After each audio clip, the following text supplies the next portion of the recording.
Hello students, welcome to Civil Holder. Civil Holder जहाँ पे हम लोग बात करते हैं सिविल इंजीनियरिंग से जुड़े रिलेटेड सब्जेक्ट्स के बारे में। जैसे कि हमारा जो पिछला वीडियो चल रहा था जिसमें हम लोग टॉपिक कवर कर रहे थे principal properties of construction material. कुछ प्रॉपर्टीज हमने पार्ट 2 तक वीडियो कवर कर चुका है। तो ये जो है इस वीडियो का जो टॉपिक है उसका पार्ट 3 वीडियो है। यहाँ पे हम लोग आज सारे जितने भी प्रिंसिपल प्रॉपर्टीज के अंतर्गत जो भी प्रॉपर्टीज आ रहे हैं उसको आज कंप्लीट पार्ट 3 वाले वीडियो में करने वाला है, क्योंकि पार्ट 1 पार्ट 2 पार्ट 3 ऐसा बहुत, अगर इसको भी आज कवर नहीं करते तो पार्ट 4 तक चला जाता। बट आज इसको हम लोग पार्ट 3 तक पूरा principal properties of construction material को कवर करेंगे। तो चलिए बढ़ते हैं, हम लोग 5 टॉपिक हमने पार्ट 2 वाले वीडियो में कवर किया है। तो यहाँ पे आज 6वें से लेकर पूरा यहाँ पे 17 तक यहाँ पे और भी प्रॉपर्टीज है। तो इन प्रॉपर्टी को आज इस पार्ट 3 वाले वीडियो के अंतर्गत कवर करते हैं। तो चलिए बढ़ते हैं। आप जो 6वां प्रॉपर्टीज आता है हमारा पोरोसिटी।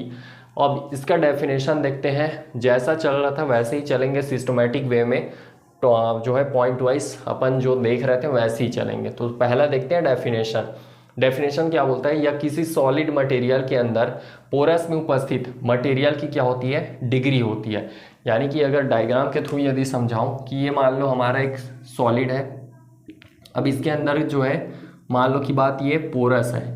अब पोरस के अंदर कोई भी यदि मटेरियल है तो इस मटेरियल की कितनी डिग्री है, इसको हमारा क्या इसको डिनोट करते हैं हम पोरोसिटी से। ठीक है, डिनोट किससे किया जाता है, स्मॉल एन से डिनोट करते हैं। फॉर्मूला क्या बनेगा, n is equal to V mu upon में वी एस, जहाँ पे आपका वी म्यू क्या है, ये है आपका वॉल्यूम ऑफ पोरस। ठीक है, और वी एस क्या है यहाँ पे, वॉल्यूम ऑफ स्पेसिमेन। ये चीज क्लियर है। तो फिर नेक्स्ट पॉइंट देखते हैं, रिस्पॉन्सिबल फॉर। अब देखते हैं कि हमारा जो पोरोसिटी है वो किन किन चीज़ों के लिए रिस्पॉन्सिबल है। तो बल्क डेंसिटी, दूसरा हीट कंडक्टिविटी, तीसरा है ड्यूरेबिलिटी। यदि हम बल्क डेंसिटी, हीट कंडक्टिविटी और ड्यूरेबिलिटी एक्सेट्रा की बात करते हैं तो ये सारा चेंजिंग, अगर हमारा पोरोसिटी चेंज हो रहा है तो इससे हमारा जो ये 3 चीज़ें मैंने यहाँ पे इंक्लूड किया है, इन पे डिफेक्ट पड़ेगा। ठीक है, तो ये जो पोरोसिटी रिस्पॉन्सिबल है बल्क डेंसिटी के लिए, हीट कंडक्टिविटी और ड्यूरेबिलिटी के लिए। फिर अगला पॉइंट देखते हैं। हाई, यहाँ पे मैंने पहला पॉइंट डाला है हाई स्ट्रेंथ और दूसरा डाला है वॉल मटेरियल। इट मीन्स कि यहाँ पे हम देखें, अगर हमको हाई स्ट्रेंथ ऑफ कोई भी सॉलिड मटेरियल चाहिए, लाइक हम कंक्रीट ही बना रहे हैं। अब कंक्रीट के लिए हमको यदि हाई स्ट्रेंथ चाहिए तब वहाँ पे जो पोरोसिटी रहना चाहिए वो बहुत ही कम रहना चाहिए। आप देखे होंगे अपने घर के स्लैब में, तो स्लैब में जब बनता है तो उसका जो वहाँ की पोरोसिटी होती है वो अपेक्षाकृत जो वॉल रहता है उससे कम रहता है, और इसी कारण से वो जो है हाईली स्ट्रेंथ देता है। यानी कि यहाँ पे आप समझो कि यदि हमको हाई स्ट्रेंथ चाहिए तो यहाँ पे यदि देखो, इसको इस प्रकार से लिख सकते हैं, यदि हमको हाई स्ट्रेंथ चाहिए तो वहाँ पे जो है पोरस ये जो है कम रहना चाहिए, जिससे हमारा हाई स्ट्रेंथ मिल जाएगा। फिर दूसरा देखते हैं वॉल मटेरियल। वॉल मटेरियल देखे हो आप अपने घर के वॉल को ही चेक करना। ठीक है, वहाँ पे आप पानी वगैरह जब क्यूरिंग करते हो तो वहाँ पे पानी कितना एब्जॉर्ब होता है, तो इट मीन्स कि वहाँ पे जो है पोरोसिटी ज़्यादा होती है। ठीक, तो वॉल मटेरियल में पोरोसिटी ज़्यादा होती है, इसी कारण से वॉल में जो आप देखे होंगे हीट कंडक्टिविटी जो प्रॉपर्टीज़ होती है वो बहुत ही ज़्यादा होती है। हीट कंडक्टिविटी क्या होती है आगे हम लोग अपने प्रॉपर्टीज़ में कवर करेंगे। तो ये जो है पोरोसिटी का केस रहा, क्या क्या चीज़ें आती हैं और एग्ज़ाम रिलेटेड टॉपिक की जो बनते हैं ये अपना नोट करके अलग से मैंने लिखवाया है यहाँ पे। तो ये जो है एग्ज़ाम रिलेटेड पॉइंट है भाई, ये आपको 1 लाइनर क्वेश्चन में दे सकता है कि हमको यदि हाई स्ट्रेंथ चाहिए तो पोरोसिटी क्या रहनी चाहिए। यदि हम बिल्डिंग अपने जो है वॉल की बात करते हैं तो वहाँ पे बिल्डिंग वॉल की पोरोसिटी कितनी रहती है, कम रहती, ज़्यादा रहती है, ऐसा 1 लाइनर में आपको क्वेश्चन किया जा सकता है। तो आई होप ये पोरोसिटी का केस क्लियर हुआ होगा। अब नेक्स्ट बढ़ते हैं 7वें अपने प्रॉपर्टीज़ पर। तो उसमें आता है वॉइड रेशियो। अब देखते हैं वॉइड रेशियो क्या होता है। डेफिनेशन सबसे पहले देखते हैं, या किसी सॉलिड मटेरियल के अंदर वॉइड में उपस्थित मटेरियल की डिग्री होती है। ठीक है, इट मीन्स कि अब यहाँ पे एक चीज़ हम लोग पार्ट 1 पार्ट 2 वीडियो कवर किए, वहाँ पे बाय मिस्टेक कुछ मिस्टेक हुआ होगा तो उसको यहाँ पे हम लोग जो है क्लियर करते हैं। पोरस और वाइड में क्या डिफरेंस होता है ये जो है बहुत कम लोगों को पता होता है। मैंने भी अपना क्लियर किया है। और अगर पार्ट 1 और पार्ट 2 में किसी जगह यदि पोरस और वाइड में अपना गलती हुआ होगा तो यहाँ पे उस गलती को सुधारते हैं। और आप लोग भी प्रॉपर एक डिफरेंस टाइप का नोट करके लिखना, ठीक है, वाइड और पोरस में क्या डिफरेंस होता है तो वो देखते हैं। मान लो कि मैं बात करता हूँ एक सॉलिड मटेरियल में, ठीक है। सॉलिड मटेरियल के अंतर्गत यदि छोटे छोटे स्पेस कोई रह जाते हैं तब उसको हम क्या बोलते हैं, पोरस बोलते हैं। ये ठीक है, ये जो है हमारा पोरस कहलाता है। अब वाइड को समझने के लिए हम लोग जो है एक एग्जांपल लेके चलते हैं। मान लो कि बात एक कंटेनर है इस प्रकार का, ठीक है। अब इस कंटेनर में मैं कोर्स एग्रीगेट ले लेता हूँ, जिसको आप अपने मिस्त्री भाषा में गिट्टी बोलते हो ना, उसी को, ठीक है। तो ये हमने कोर्स एग्रीगेट ले लिया भाई इस प्रकार का।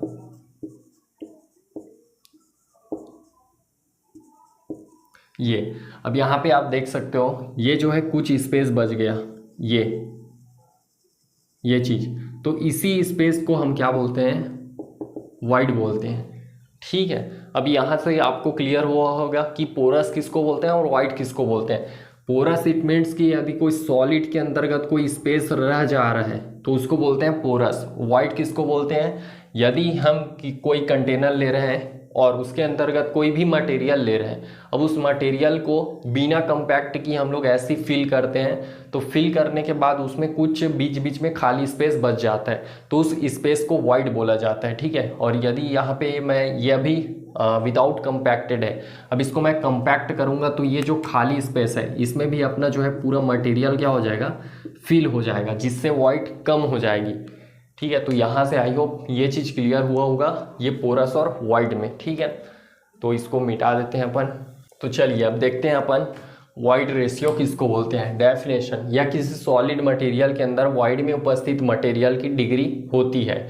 डिनोट किससे किया जाता है, स्मॉल ई से डिनोट करते हैं। फॉर्मूला क्या बनता है, E is equal to V upon में वी एस, जहाँ पे आपका जो वी है इसको हम बोल सकते हैं वॉल्यूम ऑफ वाइड, ठीक है। ये आपका वॉल्यूम ऑफ वाइड हो जाएगा। और यहाँ पे वी एस को हम बोल सकते हैं, मैं यहाँ पे नीचे लिख देता हूँ, volume of specimen.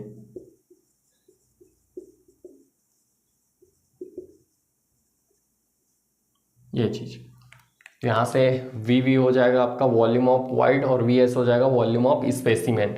I hope ये वाइड रेशियो क्लियर हुआ होगा किसको बोला जाता है, ठीक। अब नेक्स्ट अपना प्रॉपर्टीज चलते हैं, 8वें नंबर के प्रॉपर्टीज में। देखो क्या है ये, हाइग्रोस्कोपिसिटी। अब इसका डेफिनेशन देखते हैं। यहाँ पे मैंने ये सारा चीज़ छोटे छोटे जो 1 लाइनर क्वेश्चन बनते हैं तो वैसा टाइप का डेफिनेशन बनते हैं इन सब के, तो वो चीज़ क्लियर करूँगा। तो यहाँ से मैं डेफिनेशन एक पॉइंट बस डाला हूँ। अब बोलते किसको है, ये आपके मुँह जुबानी में याद रहना चाहिए, ठीक है। तो हाइग्रोस्कोपिसिटी किसको बोला जाता है, देखो कोई ये जो है मटेरियल की एक प्रॉपर्टीज़ होती है। क्या प्रॉपर्टीज़ होती है उसे ध्यान से सुनना। ये एक मटेरियल की प्रॉपर्टीज़ होती है जिसमें मटेरियल एयर में मौजूद वाटर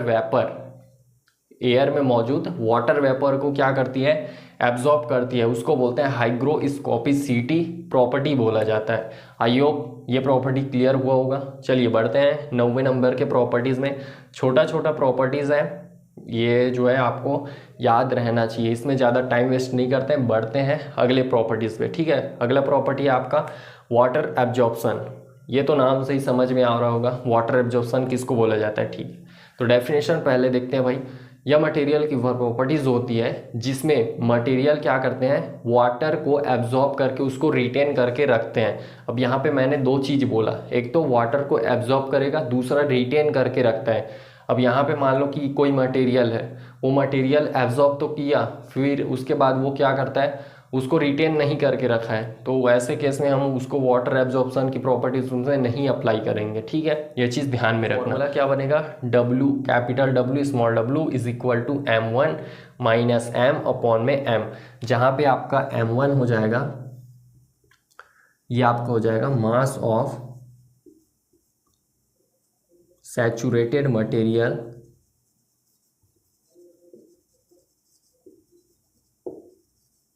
और यहाँ पे आपका ये M हो जाएगा आपका मास ऑफ ड्राई मटेरियल, ठीक है।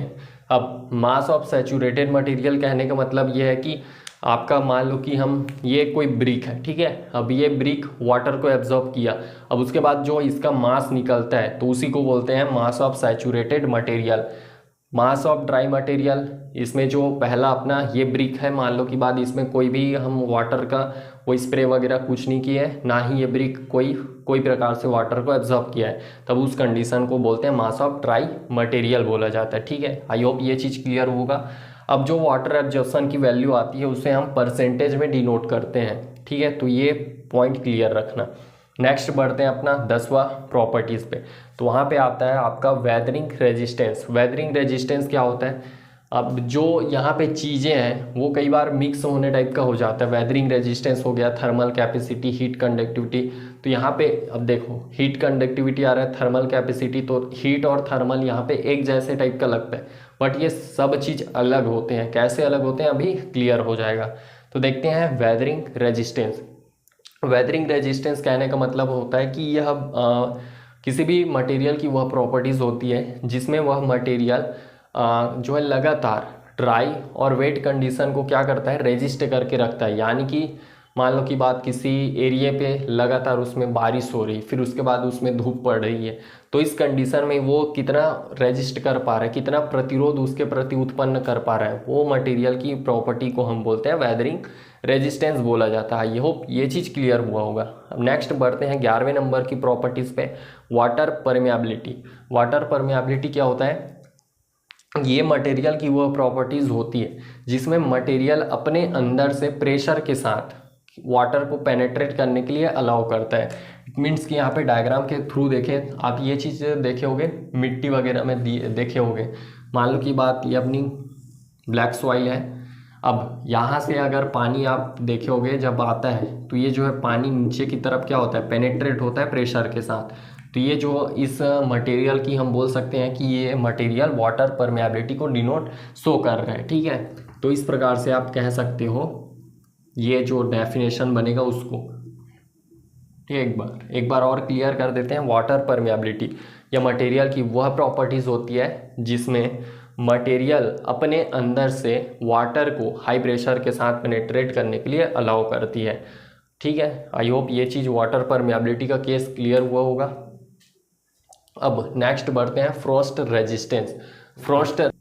फ्रॉस्ट रेजिस्टेंस मटेरियल की वह प्रॉपर्टीज़ होती है जिसमें मटेरियल फ्रीजिंग और थाविंग के प्रति प्रतिरोध उत्पन्न करता है या फिर रेजिस्टेंस पैदा करती है, तो इसको बोलते हैं अपन फ्रॉस्ट रेजिस्टेंस बोला जाता है, ठीक। आई होप ये चीज़ क्लियर हुआ होगा। अब यहाँ पे फ्रॉस्ट रेजिस्टेंस से आपका वन लाइनर क्वेश्चन बन सकता है, वो कैसे बनेगा देखिए। फ्रॉस्ट रेजिस्टेंस में हम किस चीज़ की बात की है हमने यहाँ पे, फ्रीजिंग और थाविंग की, ठीक है। तो फ्रीजिंग और थाविंग से रिलेटेड आपका क्वेश्चन बन सकता है। फ्रीजिंग और थाविंग होने के कारण क्या चीज़ आपका इंक्रीज हो सकता है, ऐसा करके आपका क्वेश्चन बन सकता है। तो यहाँ पे मैं बता देता हूँ, जो अपना पोरस होता है ये आपका जो है इंक्रीज हो सकते हैं यदि फ्रीजिंग और थाविंग वहाँ पे लगातार जारी है। फ्रीजिंग हो रहा है फिर उसके बाद उसका थाविंग हो रहा है, तो वहाँ पे आपका पोरस इंक्रीज होने के चांसेस ज़्यादा रहते हैं। आई होप ये चीज़ क्लियर हुआ होगा। अब 13वें नंबर का देखते हैं हीट कंडक्टिविटी। हीट कंडक्टिविटी कहने का मतलब ये रहता है कि यह भी मटेरियल की वह प्रॉपर्टीज़ होती है जिसमें मटेरियल क्या करता है, मटेरियल अपने अंदर उस हीट को लेता है फिर उसके बाद उसको क्या करता है, ट्रांसफ़र कर देता है, तो उसको बोलते हैं हीट कंडक्टिविटी। अब यहाँ पे भी क्वेश्चन जो बनता है वैसा टाइप का आपको टॉपिक बता रहा हूँ, ठीक है। हीट कंडक्टिविटी हम समझ लिए। हाँ भाई, हीट कंडक्टिविटी मतलब क्या होता है कि मटेरियल हीट को पहले ले रहा है फिर उसके बाद उसको ट्रांसफ़र कर रहा है, ठीक। अब यहाँ पे नोट करने वाले पॉइंट ये है कि हीट कंडक्टिविटी जो अपना पोरस मटेरियल होते हैं उनमें ज़्यादा होती है। क्यों ज़्यादा होती है उसको समझते हैं। मान लो कि बात ये अपना मटेरियल हो गया, यहाँ पे पोरोसिटी ज़्यादा है, ठीक है, ये इस प्रकार का। अब ये पोरस है तो यहाँ पे एयर होंगे, ठीक है, नॉर्मल से बात है, यहाँ पे एयर होंगे ही। अब जब यहाँ से ये हीट इधर जाएगा तो यहाँ पे पहले से मौजूद जो एयर रहती है उसको हीट जब जाता है तो उसको ट्रांसफ़र करने में मदद कर देती है, जिस कारण से इसकी हीट कंडक्टिविटी ज़्यादा होती है। यानी कि हम कह सकते हैं कि यदि कोई मटेरियल है उसमें पोरोसिटी ज़्यादा है तो वहाँ पे जो है हीट कंडक्टिविटी उतनी ही ज़्यादा उस मटेरियल की होगी। लाइक एग्जांपल के आप देख सकते हो, जो अपना ब्रिक वॉल होता है वहाँ की जो हीट कंडक्टिविटी रहती है वो ज़्यादा होती है। क्यों ज़्यादा होती है? क्योंकि वहाँ पे पोरोसिटी भी ज़्यादा होती है, इस कारण से। ठीक है, नेक्स्ट देखते हैं 14 नंबर का, थर्मल कैपेसिटी। अब थर्मल कैपेसिटी देखो किसको बोलते हैं। अब heat conductivity thermal capacity same लग रहा होगा, बट ये अलग है। यहाँ पे देखो हीट कंडक्टिविटी क्या कर रहा था, ये हीट को ले रहा था फिर उसके बाद ट्रांसफ़र कर रहा है। वहीं पे जो अपना थर्मल कैपेसिटी होती है ये क्या करता है, मान लो कि इसको भी एग्जांपल के थ्रू देखते हैं। ये कोई अपना मटेरियल हो गया। अब ये मटेरियल यहाँ से मान लो कि क्या आता है, हीट आ रहा है, तो इस हीट को क्या करेगा, ये एब्जॉर्ब करके रखती है, इसको ट्रांसफ़र नहीं करता। ये क्या करेगा, एब्जॉर्ब करके रखती है। तो उस मटेरियल की ये प्रॉपर्टी को हम बोलते हैं थर्मल कैपेसिटी। आई होप ये दोनों चीज़, हीट कंडक्टिविटी और थर्मल कैपेसिटी में अंतर समझ आया होगा। थर्मल कैपेसिटी में क्या होता है, हीट को एब्जॉर्ब करके रखेगा, और हीट कंडक्टिविटी में क्या करता है, ये हीट को एब्जॉर्ब करेगा और उसके बाद उसको ट्रांसफ़र भी कर देता है। ये चीज़ क्लियर हुआ होगा। 15 नंबर का आपका प्रॉपर्टीज़ है फायर रेजिस्टेंस। फायर रेजिस्टेंस में इसमें जो है अपेक्षाकृत, इन दोनों के अपेक्षाकृत ज़्यादा हीट आती है, तो उसके प्रति यदि वो रेजिस्टेंस रख रहा है वो मटेरियल, तो हम कह सकते हैं कि वो फायर रेजिस्टेंस है। ठीक है, अगला प्रॉपर्टी देखते हैं 16 नंबर का, केमिकल रेजिस्टेंस। केमिकल रेजिस्टेंस का मतलब आप नाम से ही समझ में आ रहा होगा भाई। लाइक मान लो कि बात, ये कोई मटेरियल है, ठीक है। अब ये जो है एसिड हो गया, एल्कलीज हो गया, सी वाटर, और भी बहुत सारे केमिकल्स होते हैं। तो उन केमिकल्स के प्रति, मान लो कि बात ये केमिकल हो गया, एसिड वाटर ही हो गया, ठीक है। अब इसके प्रति यहाँ पे गया, अब ये जाने के बाद इसके संपर्क में आता है, संपर्क में आ गया। अब इसके प्रति मान लो कि ये मटेरियल रेजिस्टेंस यानी कि प्रतिरोध रख रहा है, बिना डिफॉर्मेशन के अपना स्टेबल है, तो हम कह सकते हैं कि यह मटेरियल क्या है, केमिकल रेजिस्टेंस रखता है। आई होप ये चीज़ क्लियर हुआ होगा। अब 17 नंबर का देखते हैं, ड्यूरेबिलिटी। ये अपना लास्ट प्रॉपर्टीज़ है, इसके बाद हमारा principal properties of construction material खत्म हो जाएगा। ठीक है, ड्यूरेबिलिटी को समझने के लिए आप देखो, जितने भी यहाँ पे हमने एटमॉस्फेरिक जो कॉसेस है उनकी बात की है, तो इन सब कॉसेस को यदि हमारा ये मान लो कि एग्जांपल के थ्रू हम ये ले लेते हैं अपना मटेरियल। अब ये मटेरियल जितने भी हमने एटमॉस्फेरिक यहाँ पे कॉसेस कारक की बात की, उन सब कारकों को यदि आसानी से झेल पा रहा है बिना अपनी स्टेबिलिटी को गंवाए और मैकेनिकल स्ट्रेंथ को गंवाए, तो हम कह सकते हैं कि यह मटेरियल क्या है, ड्यूरेबल है। आई होप ये ड्यूरेबिलिटी का केस समझ में आया होगा। तो स्टूडेंट्स, ये रहा अपना principal properties of construction material का पार्ट 3 वीडियो। यहाँ पे हमने पूरा प्रिंसिपल प्रॉपर्टीज़ को कवर कर दिया है। अगर इन सब टॉपिक से पार्ट 1, पार्ट 2 और पार्ट 3 टॉपिक से कोई भी आपके मन में डाउट होगा तो नीचे कमेंट बॉक्स में कमेंट करके पूछ सकते हो। होप आज का क्लास पसंद आया होगा। पसंद आया तो लाइक कर देना, चैनल पे पहली बार हो तो चैनल को जरूर से सब्सक्राइब कर देना और अपने दोस्तों के साथ शेयर जरूर कर देना। तो चलिए मिलते हैं नेक्स्ट वीडियो में कोई नए टॉपिक के साथ, तब तक के लिए जय हिंद।